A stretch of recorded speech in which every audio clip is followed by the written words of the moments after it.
Meeting હાલશે તો હું મોટા ડેડી પાછળ લઈ જાય આપણે ક્યાંય મોટા ડેડી પાછળ આપણે ક્યાંય લઈ જવાનું તમે બે ઊભા રહેજો નહીં જવાનું પછી આપણે ક્યાં જવાનું અહીંયા આવો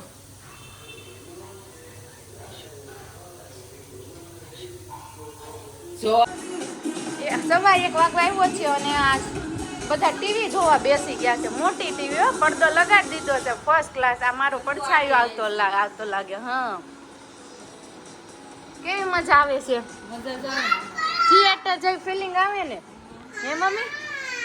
નહીં ટિકિટ એસી થિયેટરમાં હે ને.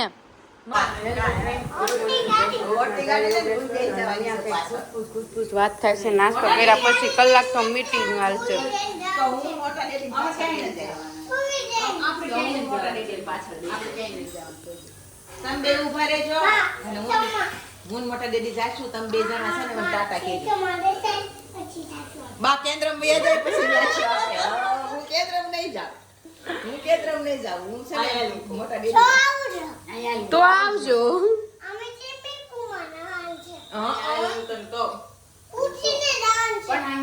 બધું કહી દે.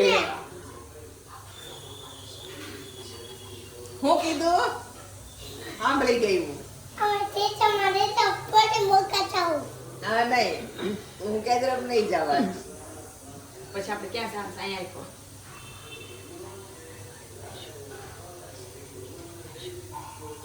જો હું કીધું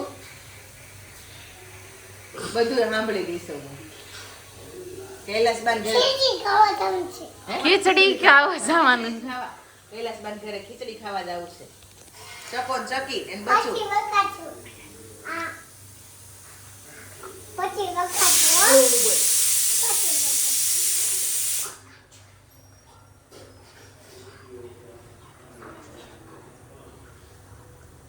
સાંભળી દઈશું હું સાંભળી દઈશું. તો હું વાતું કરે છે બે. કૈલાસબાન ઘરે જાશું પછી ત્યાં ખીચડી બનાવશે અને પછી આપણે ખાઈશું. એક ચકો એક ચકી ને બચ્ચું ત્રણ જશે. બચ્ચું ક્યાં છે? ગુસબુસ કોણ કરે? આમ જો પાછી એક પગ મમ્મી ઓલ માઈશ મતી તો પીઝા સાંભળી ગઈ હું સાંભળી ગઈ પીઝા પાછું ભેળ ને એવો પીઝા. પીઝા ક્યાં ખાવાના? પીઝા નથી ખાવાના નથી ખાવાના ને અહીંયા બીજું ના પાડતા જીવ ન ચાલતો.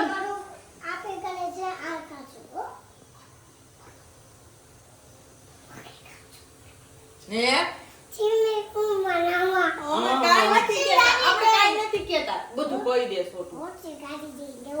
હા તે હું બેસી જઈશ મોટા પપ્પા પાસે આગળ બસ ને એમ તો પાછું ગાડી ક્યાં અહીંયા છે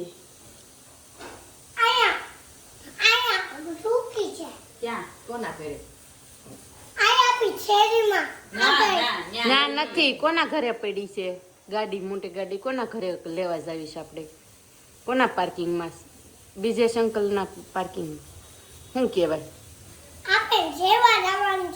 સ્વિમિંગ પુલમાં નાવા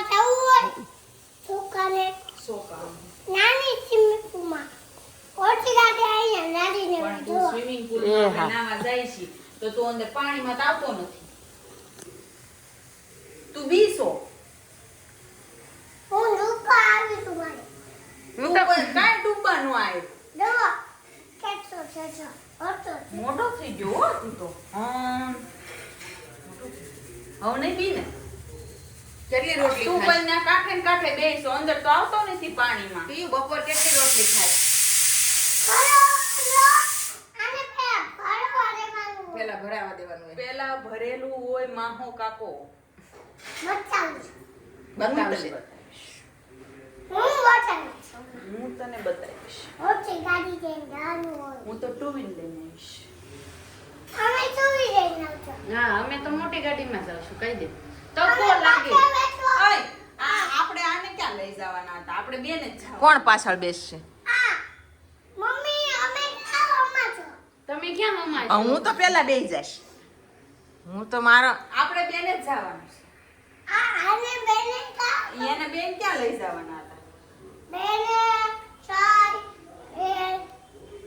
ઈ કોઈને નહીં, આપણે બેન જ જવાનું છે. એને સ્વિમિંગ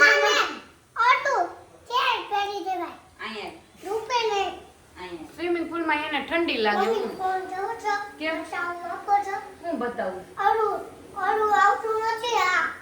પહેરવાનું તે હા હા એ મેં જોયું છે અહીંયા મમ્મી દુકાન આવી કાલ રસ્તામાં તો હું કે ખબર છે? મમ્મી મોટા પપ્પાને કહેજો ને સ્વિમિંગ પુલમાં નાવાનું આવું અહીંથી લઈ જાય કે જો હું કેતો નતો મળે જ છે કેતો નતો મળે જ છે રીંગ દિલ જોઈ ગયો ને એટલે અરે હું ડૂબી જઈશ તો તું મને પકડી લેશ હે મને બીક લાગે મોટું લેશું મોટું લેજો એટલે નહીં નહીં ડૂબું એમ ભાઈ બસ હવે હાલો હવે સ્વિમિંગ પુલ માં પાછા વહી આવો ને નિશાળ ભેગા થાવ હાલો આ ડબ્બો ભર્યો છે અહીંયા ને તો ઓલી ખાલી વાત રહી ગઈ. ખાલી છેલ્લી એક વાત રહી. હા ભાઈ અહીંયા આ વાતું માં દીકા પૂછશે નહીં ઓય સ્કૂલ નો ટાઈમ છે ખાવાનું હતું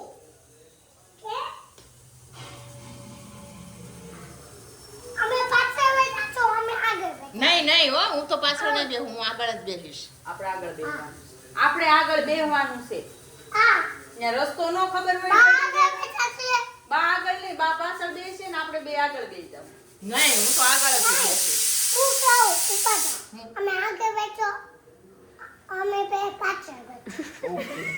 ગોગા એમ નહોતું એમાં હું છે ને આગળ પાછળ ડેડીને નહોતી ખબર ત્યાં જવાનું તો આપણે ફોનમાં એને રસ્તો બતાવવાનો હતો એટલે આપણે આગળ બેસવાનું હતું તમે પાછળ બેસજો.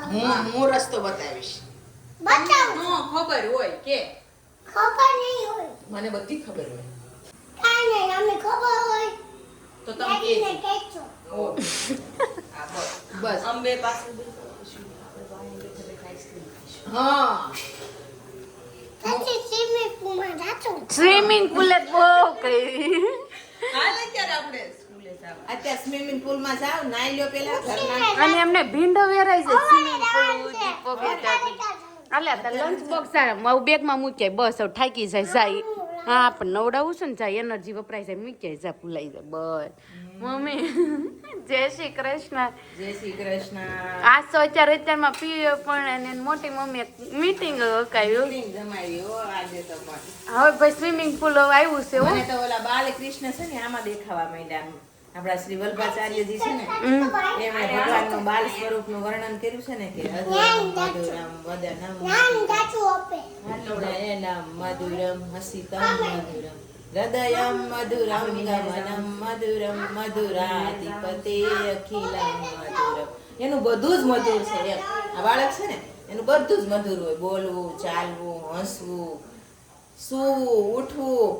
પછી એનું કાંઈ નટખટ જે કાંઈ ભાષા છે ને વાણીની નિખાલસતા એટલે એ મધુર લાગે છે મધુર એટલે કે જે નિખાલસતાથી જે કાંઈ ક્રિયા છે ને એની એક એક ક્રિયા છે ને એ નિખાલસથી કરવામાં આવે છે એટલે એને મધુર કહેવામાં આવે છે સરસ મમ્મી જો અત્યારે મેં પ્રિયાંશે છે ને થોડોક નાટક કર્યા ને એટલે મમ્મીને એના ઉપરથી એવું દેખાય પણ મમ્મી આમ કેવું મજા આવે રાયડું નાખે ને કરતા આવું કરતા હોય તો આપણને મજા આવે એમ જો બાળકને જે કાંઈ આપણે ગૃહિણી જેમ કેમ જે પકવાન પીરસે છે ને જમવાવાળા બધા જમે છે બાળકને શું પીરસવું ને આપણે નથી કરવાનું કારણ કે આપણામાંથી તો શીખે છે આપણે જેવું પીરસવી ને મા બાપ પહેલા પછી ઘરના સભ્યો પછી આજુબાજુનો આડોશ પાડોશ ને પછી સમાજ એ આજે આપણે તમને ખબર પ્રિયાંશને સ્કૂલમાં શિડ્યુલ આવ્યું કે દરરોજ એને આદર થાય એટલે થેન્ક યુ કહેતા શીખવાડો પ્લસ એને સ્કૂલે મોકલો ત્યારે પગે લાગતા દાદા દાદીને મમ્મી પપ્પાને ઘરમાં મોટા વડીલો હોય ને બધાને પગે લાગતા શીખવાડો પ્લસ એ કે તમે બાળક પૂછે એટલે એને તરત જવાબ આપો તમે ફોનમાં હો કામમાં હો તો એમાંથી થોડોક ટાઈમ કાઢી બાળક પૂછે એટલે તરત તમે એને જવાબ ના આપો રિપીટ વારે વારે એટલે એ રાડુમાં બદલી જાય અને એને ગુસ્સો આવે એને એમ થાય કે મને કોઈ ધ્યાન ન દે જવાબ ન દે મારો સાંભળ તરત જ ફોન હાથમાં હોય ફોન સાઈડમાં મૂકીને જવાબ આપો એને સમજાવો એને કયો એટલે એ તરત સમજી જશે અને અત્યારે સમજાવેલું એ મોટો થશે ને ત્યારે એને કાંઈ આવશે અત્યારે નહીં સમજે તો એ પછી ક્યારેય નહીં સમજે કારણ કે એનામાં જીદ અને બધું કન્વર્ટ થઈ જાય એમ એની ભાષામાં 1 થી 5 વર્ષ અને પછી 5 થી 10 વર્ષ સુધી જેણે બાળકને સાચવ્યું સંભાળ્યું અને ઘડતર કર્યું એને પછી પાછળના મા બાપ તો કેટલા થઈ ગયા હોય 25-30 વર્ષના થઈ થઈ ગયા, વધારે. 60 વર્ષ સુધી એને ચિંતા ન હોય. ન હોય, બરોબર છે. એટલે આપણે ઘડતર છે ને એને પાછળના 60 વર્ષમાં કામ આવે છે. અને આગળના જે 10-15 વર્ષ છે ને એ આપણે ફેલ વયા જાય છે ને એટલે આપણું આખું જીવન ફેલ જાય ફેલ છે. દોષ કોનો આપીએ આપણે? બાળકનો આપીએ, સમાજનો આપીએ, શિક્ષકોનો આપીએ, કુટુંબનો આપીએ, આનો તેનો. મારો તો કે નહીં, નહીં પહેલો વાંક મારો. મારો. એટલે નિરાતે આપણે એને જવાબ આપવું બાળક નાનું હોય ને ત્યારે. અને અત્યારે તો ખાસ આ સમયમાં અત્યારે બાળકનું કેવું હોય ખબર છે? ઉત્સાહથી ને ઉત્સુકતાથી ઈ આપણી પાસે આવ્યું હોય એટલે ઉભરવા, એને જલ્દી. અને જોજે તું કામ ગમે એને પૂછશે ને બાળક, પેલા બધે પૂછી જોશે. માં હોય ને તો છેલ્લે માને પૂછવા જશે. માં એમ કે ને હા, પછી ખોટું હશે ને તો એના માટે ઈ સાચું, બરાબર છે. કારણ કે માં ઉપર એનો ભગવાન હોય છે. એને ઈ જ સાચું લાગે. માં ઉપર એને એટલો બધો વિશ્વાસ હોય કે મારી માં કે ને ઈ જ સાચું. એટલે તો સૌથી પ્રથમ કીધું છે ને કે 100 શિક્ષક બરાબર એક માં. એટલે આપણે એ રીતના બધા દરેક માતાઓને, દરેક જે લેડીઝ છે, જે આવડા નાના બાળકો છે, અથવા તો જેને બાળકનું જેને સપનું જોયેલું છે, દરેક લેડીઝને, દરેક માતાઓને મારી નમ્ર વિનંતી છે કે આપણો જે જિંદગીનો કિંમતી સમય છે એ આપણા અમૂલ્ય જે ભેટ સ્વરૂપે ભગવાને આપણને બાળક આપ્યું છે ને એના માટે આપણે કાઢવો જોઈએ. એના માટે કાંઈ સ્પેશિયલ નથી કાઢવો પડતો. હાલો હવે હું બેસી જાઉં ને પછી હું આમ કોન્સન્ટ્રેશન કરું ને પછી મને જવાબ આપું. નહીં, એને તમે હાલતા ચાલતા, રમતા બોલતા ચાલતા, ખવડાવતા, રમાડતા એને તમે શિક્ષણ આપી શકો છો. જવાબ તરત આપો. ઓલી ચકાની વાર્તા કહું છું તો એમાં મેં એને છેલ્લે કીધું, એકલો ખાશ તો કે નહીં, ચોરીને ખાશ તો કે નહીં, ખોટું બોલીશ તો કે નહીં. એટલે એને કયો પાઠ ભણ્યો કે ખોટું સત્યમ વદ ધર્મં ચર માતૃદેવો ભવ પિતૃદેવો ભવ. આ બધું નાનપણથી આપવું પડે.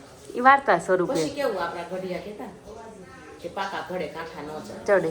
એટલે અત્યારે જે બાળકો ખાસ કરી છોકરું પૂછે ને કંઈક તો રાડો નાખ્યો કે એમને એમ ન લાગવું જોઈએ મને જવાબ ના મળ્યો. વ્યવસ્થિત સમજાવવો, વ્યવસ્થિત જવાબ આપવો. પૂછે એટલે તરત ગમે એટલું કામ હોય તો હા થોડોક જવાબ ના, એવું ન હોય કે કામ કરે.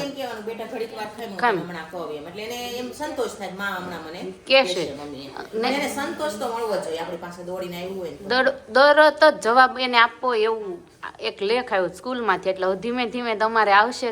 એટલે અમારે પેલા મા બાપ બનવું જોશે, પેલા મા બાપ બનવું જોશે, વાલી બનવું જોશે, પછી બાળક બનશે બાળક. હા તો હાલો હવે અત્યારમાં તો પ્રિયાંશે એન્ટરટેનમેન્ટ કરાવી દીધું છે. એન્ટરટેનમેન્ટ પૂરું કરીને આમ જો નાસ્તો પણ કરી લીધો ને પ્રિયાંશ 9 પણ આવી ગયો છે. એટલે હવે એને સ્કૂલે મોકલશો ને અમે અમારું કામ કન્ટિન્યુ કરશું. ચાલો મળીશું હમણાં થોડોક ટાઈમ પછી. જો અહીંયા છે ને બપોરે જમીન અને 1:15 વાગવા આવ્યો છે અને આ બધા ટીવી જોવા બેસી ગયા છે. મોટી ટીવી, પડદો લગાડી દીધો છે ફર્સ્ટ ક્લાસ. આ મારો પડછાયો આવતો લાગે. હા કેવી મજા આવે છે. થિયેટર જેવી ફિલિંગ આવે ને. હે મમ્મી? નહીં ટિકિટ, નહીં ખર્ચો, મોજે મોજ, હુતા જોવાનું, મોજે મોજ. ઘરમાં થિયેટર. અને રાહુલ તો જો હરખાઈ ગયા જોવા બેસી ગયા, ફ્રી થઈ ગયા. કયું પિક્ચર જોવું છે બોલો? લે કયું પિક્ચર જોવું જો બતાવી દે તમને. મમ્મી નવરાજ નહીં થાવ. મમ્મી એવું નથી લાગતું એક છે આ ઘેરા હુવા હેઠા આપણે વ્લોગ જોઈ રાહુલ રેસુ નવાપરાનો વ્લોગ જોઈ આમાં છે તો બે. રેડી? તમને એવું નથી લાગતું કે એસી ની જરૂર છે? આ હોય એસી થિયેટરમાં હે ને મમ્મી? તમને એવું નથી લાગતું કે આ થિયેટરમાં એક એસી ની જરૂર જો છે? થિયેટર આવી ગયું છે એસી આવી જશે. ધીરજ રાખો. સોના મિલેગા. રાહુલ તમને એવું નથી લાગતું હે કે આ થિયેટરમાં એક એસી ની જરૂર છે? તમને એવું નથી લાગતું કે આમાં એક એસી ની જરૂર છે? ના એસી નો મુકાવો. કેમ? જો તો થિયેટર જેવું ફિલિંગ આવે. આજી જાને તું આમ જો હમણાં આવે. ઈ નથી બતાવવાનું. જો આ રાહુલે છે ને એમાં ઘરનો વ્લોગ જ ચાલુ કરે. એમાં વચ્ચે ઓલી ભાભી આવે છે ને જાય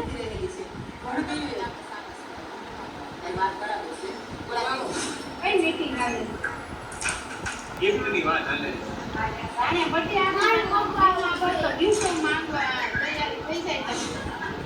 જો કેવડી મોટી સ્ક્રીનમાં અત્યારે વ્લોગ ચાલી રહ્યો છે આપણો. એને આખું ઘર બેઠા જોવે છે કે આપણે હું વ્લોગમાં કર્યું હતું ગઈકાલે. જોવો તમે વ્લોગ બધા મજા નામ જો આખું ઘર હો. અહીંયા તો કુવાય હોત પપ્પા ને બધા લાઈન થઈ ગયું. આમ જો શનિવાર રાતે ગાટલા નાખીને હોલમાં અને એક એસી મુકાઈ દેવાની.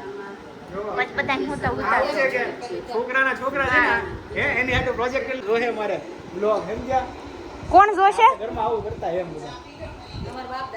અમાર બાપ દાદા. હે? કોણ બાપ દાદા? આપણે બાપ દાદા થઈ જાવ ત્યારે આપણા છોકરાના છોકરા જોશે કદાચ. યુટ્યુબ હશે, યુટ્યુબમાં હશે બ્લોગ આપણા તો. સાચી વાત છે. હાલો હા હાલો હાલો એને મમ્મી તમે મોટા પડદા કેવો લાગે?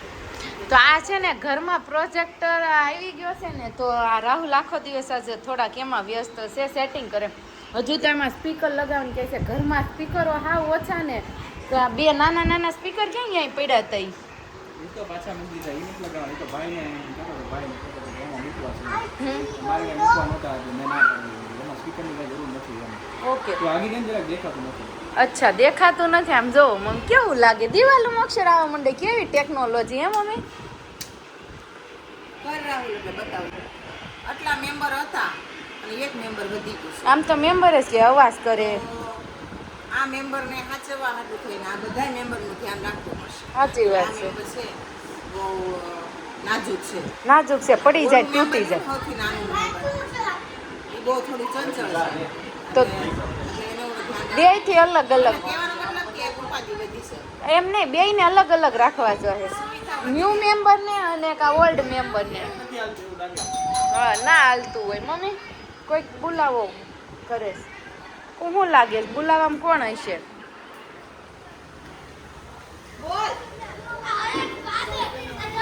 મમ્મી ઘરના છોકરાની કમ્પ્લેન આવે તમારી પાસે પણ બહારના છોકરાની કમ્પ્લેન આવે. એટલા મેમ્બર હતા નાવ એમાં 10 એમાં એવું છે સાંભળવા વાળા મમ્મી એક જ છે સોસાયટીમાં. બાકી કોઈ સામે ન જોવે. અચ્છા સાચી વાત છે. એટલે છોકરાને એમ થાય ને આ બાને કહેશું તમારું તો સાંભળશે. હા વાત સાચી છે. અને વાગ્યા છે 9:30 અને શું કરવું છે? 9:30 નહીં. ઓલા સોરી 8:30 મનમાં અને ચાર. પછી છે ને જો સબસ્ક્રાઇબરને કેવું થાય રેશમાબેનની રોજ થોડી ભૂલ કઢાય પછી. ના 8:30 સાચું. પણ દરરોજ એટલે જ જોઈને બોલું પણ આજ તો ભૂલાઈ જ ગયું. 9:30 બોલાઈ ગયા. જો કે આપણે કાંટો ફેરવી નાખ્યો તો ખબર ન પડે કઈ સબસ્ક્રાઈબર. એમ ઘરે ઘડિયાળ ન હોય ને પાછી. એને ઘરે ઘડિયાળ ન હોય પણ એમને ના ખબર હોય ને વ્લોગ મેં ક્યારે શૂટિંગ કરી. બોલા જેવું થાય ગાડીને ક્યાં ખબર છે કે ગાડીમાં પેટ્રોલ નાખ્યું પાણી. આયરું પ્રોજેક્ટ ચાલુ નથી. રાઈટ વાત છે. સ્ક્રીન ઉપર જ આવે છે. નેટવર્ક કનેક્ટ નહીં થતું હોય રાહુલ. એને નેટવર્ક ઓછું પડે છે એટલે ફૂલ 5G આવે ને તો જ પકડે. આપણું વાઈફાઈ ઓછું પડતું હશે મને શું લાગે છે? આજે થોડુંક છે પ્રોબ્લેમ નેટવર્કમાં મારે. આજ નહીં 3-4 દિવસથી મને પ્રોબ્લેમ. મારે તો વાઈફાઈ નથી કનેક્ટ. આમ નેટવર્ક નથી થતું મમ્મી. ફોનનું નેટવર્ક નથી થતું, ઓછું આવે. આ છોકરો મારે પ્રદક્ષિણા કરે છે. અગાઉ કરવા માંડ્યો તો લઈ જવાનો બગાડ કર્યો હા એની પ્રતીક્ષા એમ એ જો ઈ નહીં હમણાં મારે ફરતો નથી ફરતો એમ કે. તો ચાલો ને કાલે મળીશું નવા વ્લોગ સાથે. આમાં પ્રિયાંશ છે બહુ ડાયો થઈ ગયો. સીધો ઉભો જ ભાઈ. જોવો કેવડો મોટો થઈ ગયો. બતાય તો જોવો અને જો લઈ આવ્યો છે કેવું કહેવાય આને બબલ્સ. બબલ્સ વાળું ટી-શર્ટ લઈ આવ્યા છે. જો બસ ને બતાવવાનો છે. કાલે મળીશું નવા વ્લોગ સાથે, નવા એન્ટરટેનમેન્ટ સાથે. કાલે મળીએ ત્યાં સુધીમાં બધાને જય શ્રી કૃષ્ણ અને ફટાફટ સબસ્ક્રાઈબ કરી લેજો.